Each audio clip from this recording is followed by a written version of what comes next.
Assalamualaikum warahmatullahi wabarakatuh. Bismillah, alhamdulillah, asyhadu an la ilaha illallah wa asyhadu anna Muhammad Rasulullah. Allahumma sholli ala Muhammad wa ala ali Muhammad. Bapak itu anak-anakku sekalian, alhamdulillah pada pagi hari ini kita semuanya berjumpa lagi dengan kalian semua, dengan Ustadz. Semoga kita semua, kalian semua dalam keadaan sehat walafiat. Anak-anakku sekalian, alhamdulillah kita sudah membahas tentang rotasi dan revolusi bumi pada minggu kemarin. Akibat-akibat dari peristiwa rotasi dan revolusi bumi juga sudah kita bahas semua. Hari ini kita akan melanjutkan tentang peristiwa lain yang diakibatkan oleh rotasi dan revolusi bumi dan bulan. Apa peristiwa lain yang akan kita bahas pada pagi hari ini? Yaitu peristiwa terjadinya gerhana matahari dan gerhana bulan. Baik anak-anak, Ustadz akan share datanya.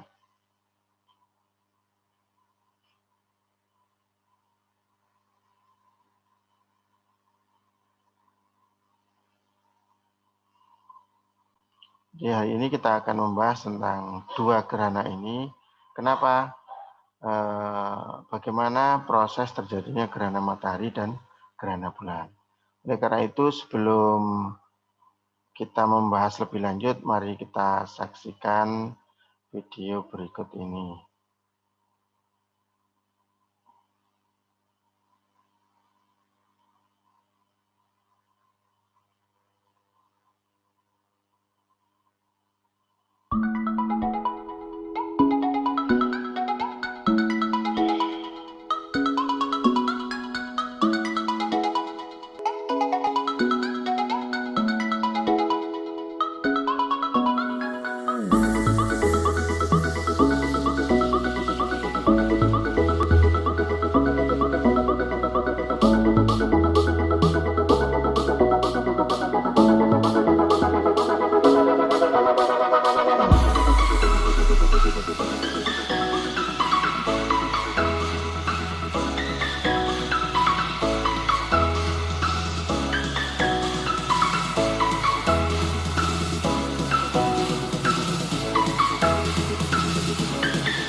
Ya, anak-anak, itu tadi adalah contoh peristiwa gerhana matahari total yang terjadi di Indonesia dan lebih-lebih yang paling terlihat sangat bagus itu di Kalimantan.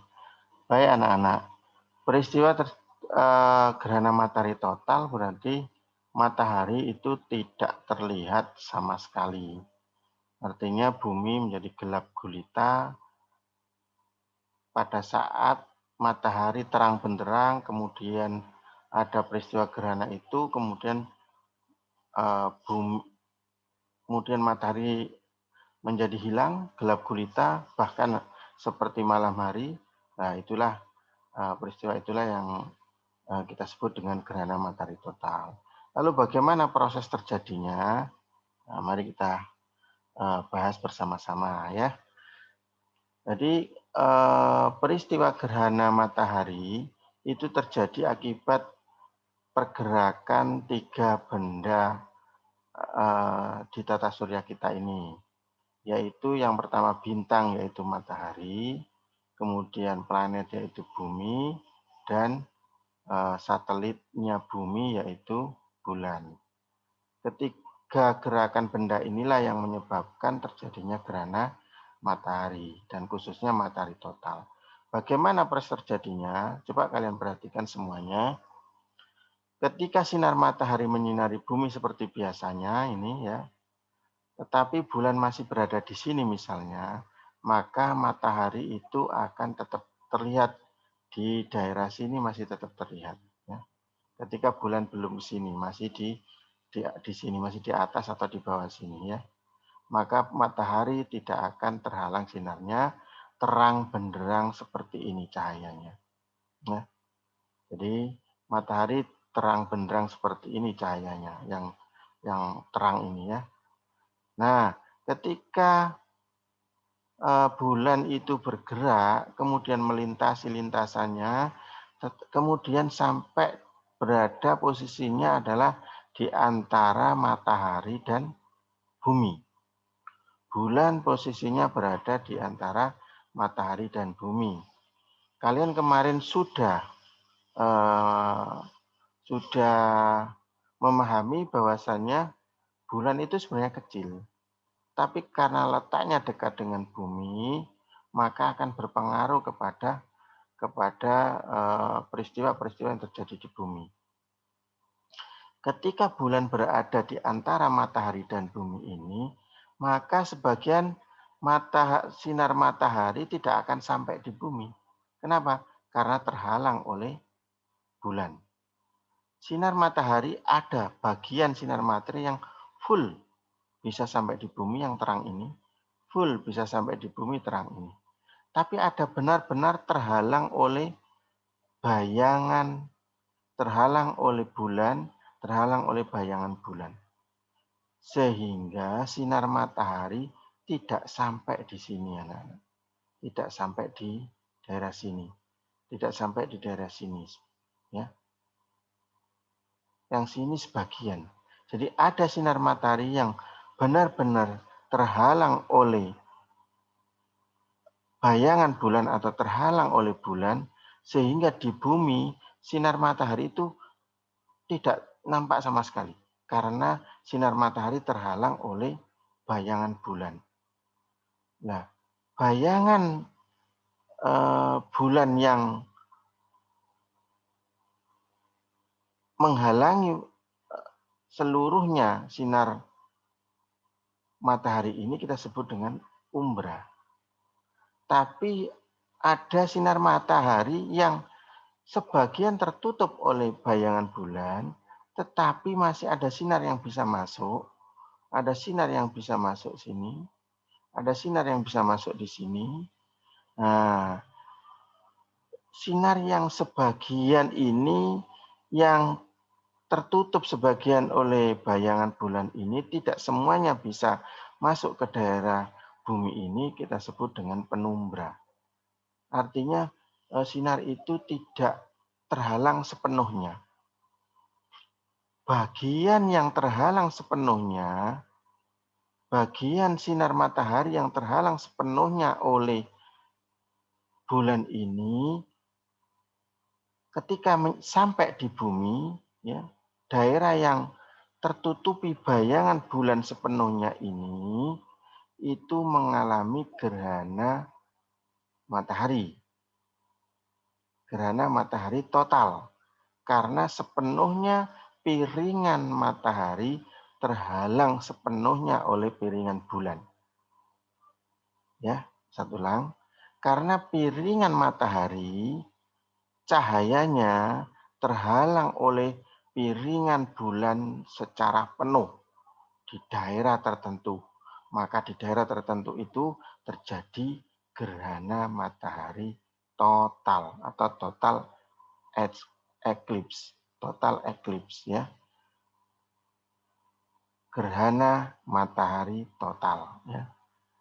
Tetapi yang tidak terhalang sepenuhnya masih ada sebagian cahaya matahari daerah penumbra ini, maka terjadi gerhana matahari sebagian. Artinya sebagian matahari di daerah sini masih terlihat, tapi sebagian juga sudah tidak terlihat. Maka disebut gerhana matahari sebagian. Tapi di daerah yang tidak terlihat sama sekali disebut gerhana matahari total. Sampai sini ya anak-anak ya. Baik, Ustadz lanjut ke gerhana matahari cincin sekarang.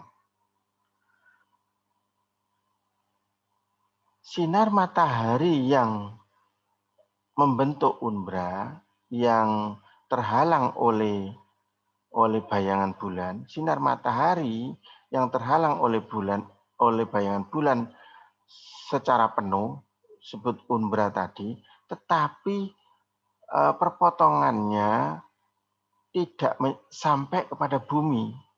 Tidak sampai kepada bumi, terjadi perpotongan ya.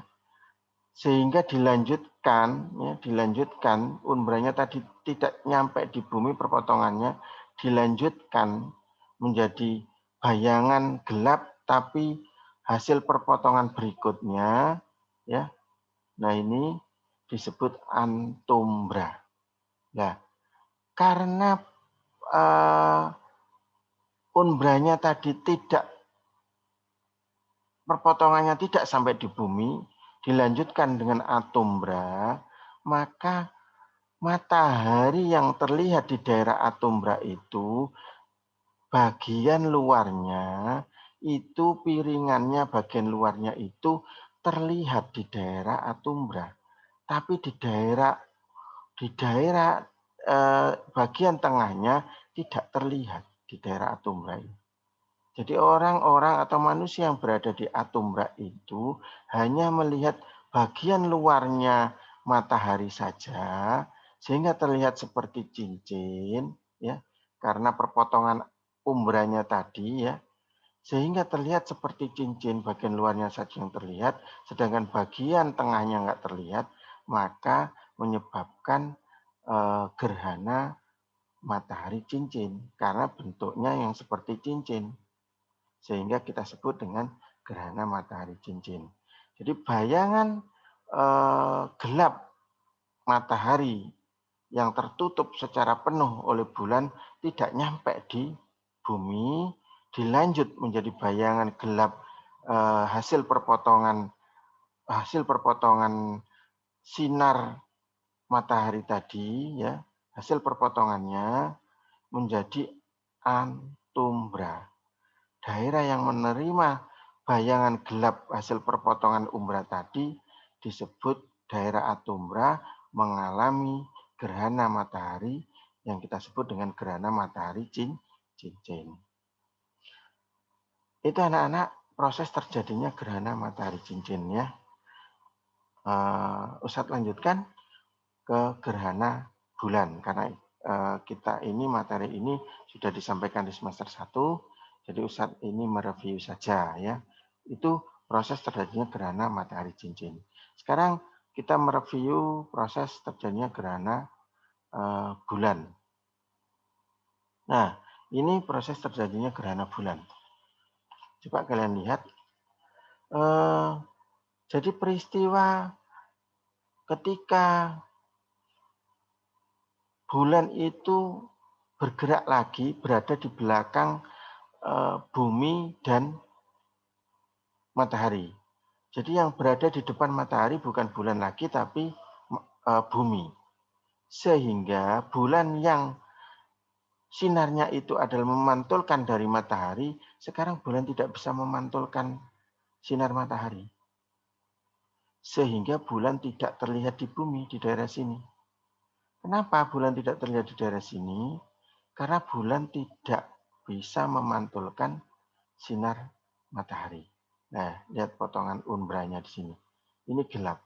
Jadi ini sinar matahari karena cahaya itu kan bersifat lurus. Sehingga cahaya lurus ke sini, nah tertutup bumi. Cahaya yang lurus ke sini, nah tertutup bumi. Sehingga bayangan yang terbentuk, cahaya yang terbentuk dari matahari yang tertutup oleh bumi, oleh bayangan bumi ini, sehingga bulan tidak terlihat sama sekali, ya karena tertutup, piringan matahari tertutup oleh piringan bumi, sehingga bulan tidak mendapatkan sinar matahari sama sekali. Di daerah sinilah terjadi gerhana bulan. Sehingga pada malam hari itu bulan menjadi gelap gulita. Karena bulan tidak memantulkan sinar matahari lagi. Itu proses terjadinya gerhana bulan. Baik anak-anak, itu review yang bisa Ustadz jelaskan tentang gerhana matahari, gerhana bulan, dan gerhana matahari total. Ya, gerhana matahari total, gerhana matahari sebagian, gerhana matahari cincin, dan gerhana bulan. Baik, terima kasih. Semoga bermanfaat. Ustadz akhiri. Assalamualaikum warahmatullahi wabarakatuh.